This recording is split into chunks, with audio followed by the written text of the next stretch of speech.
Morning, Julia, Simon. Thank you both very much for coming this morning. We've got a capsule sale coming up in New York at the end of this month, which is entirely made up of Graff pieces. Lawrence Graff is one of the great jewellers of the 20th century. He started his business in the East End, built the business himself into an enormous worldwide industry, creating the finest pieces. I thought it'd be interesting just to explore as individuals and specialists what relates between jewellery and the sculptural forms that you both deal with.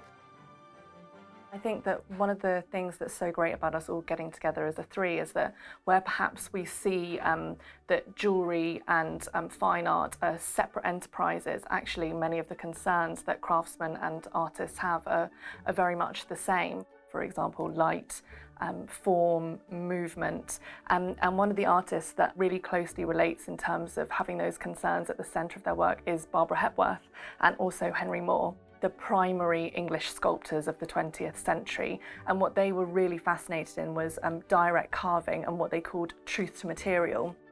With direct carving, the likes of Praxiteles in ancient Greece or Michelangelo in the Renaissance, very similarly to the diamond cutter, they are taking a tremendous amount of time to think about what they're going to create. It's about taking that particular block and allowing the form within it and the material to be dictated by what you're actually working with at that moment. And I think that's really interesting when looking at diamonds, because each one is kind of its own individual stone, I imagine. You get cutters who are experts at looking at big blocks of rough, making the initial cuts into it, turning it, looking at it again, making further cuts. You need an exceptional skill to be able to try and perceive what's inside the stone, what sort of inclusions you may occur, and work around that is an incredibly tough thing, and it takes a very precise mind to do it. It was the challenge for the sculptor. He needed to create an entire sculpture without any addition. He couldn't create arms and legs out of separate pieces. That would be not considered right. So a lot of thought went into the block. This is something that, Michelangelo had to deal with, thinking about what he was going to create.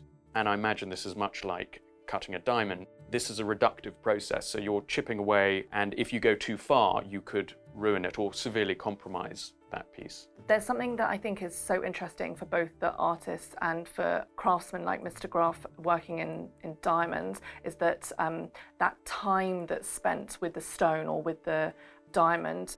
Moore talked about how his work with the stone was a battle, because carving in stone is so difficult and challenging and taxing. Yeah, absolutely. Artists have, visions, and I'm sure they spend a lot of time thinking about what they're going to create, in the same way that diamond specialists are going to look at the stone for ages, try and work out exactly what they can carve out of the stone.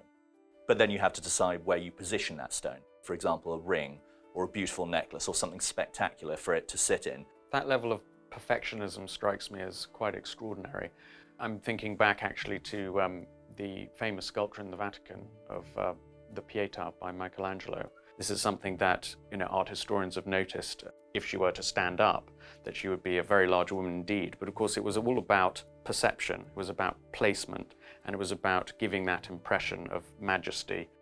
In jewellery, where you mount the stone, you've got to have light and form coming into the piece to make it look as beautiful and brilliant. One of the things that Hepworth and Moore both did in the early 1930s was that they introduced the piercing into the sculpture. It brought light into the sculpture. Hepworth loved the idea of light travelling through her stones.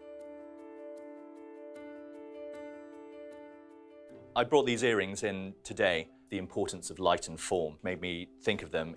As you can see by these earrings, they're open work at the top, and this is a jewellery technique called piercing, where you cut through the metal, hollow in the middle, and then backed underneath. So the white diamond's set onto the top of it, and the yellow diamond's set underneath. This is crucial so that light gets into the piece and light bounces off the diamonds, really bringing life to them. Similarly, the other pair of earrings that I brought, when you were talking about piercing, you can see the form and the movement. Jewellery is to be worn, so it's actually in a constant movement. Absolutely. Sculpture's less mobile, but there are ways that sculptors overcome those restrictions, aren't there? Definitely. I mean, Hepworth, she did actually make some sculptures that moved, and probably her most famous example of that was her Festival of Britain sculpture, which every 2 minutes it did a complete rotation. The inspiration of colour is something that can adapt, enhance diamonds in certain pieces. Natural form, this is something we see very much in jewellery. We can see emeralds representing nature, sapphires representing the ocean or peace, rubies representing passion or fire. Many sculptors are interested in about how when you have a block of stone that is perhaps one colour or one primary colour, how do you make it have that variety and that feeling of colour throughout it? And there's all manner of ways in which the surface of the marble is attuned so that it can capture the fall of light. And there are these famous examples by the likes of Antonio Canova. I'm thinking particularly of the Sleeping Endymion, that it was so highly polished, it was supposed to capture the moonlight. And the dog and the drapery on which he sits has a different level of cross-hatching, carving, etc., so that it would create shadow. And that is how, in a white marble sculpture, an artist, a sculptor, can achieve colour. For Hepworth, her solution to that was to introduce paint into some of her later sculptures. She loved to paint the inside of her carving sculptures.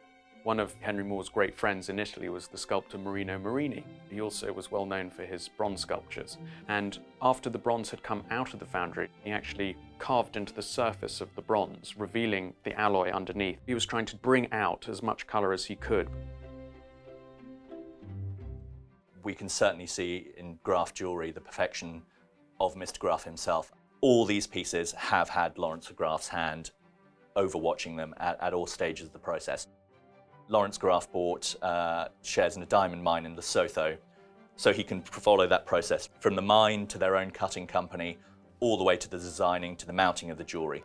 He has complete control over the whole process, and it's very much a family-run business. It's certainly not something that any sculptor or artist probably has managed to emulate, but I'm sure they would like to. I think it's fascinating how many similarities there really are between our disciplines and the inspirations of colour, light and form. Thank you both very much for coming. It's been an eye-opener and a revelation.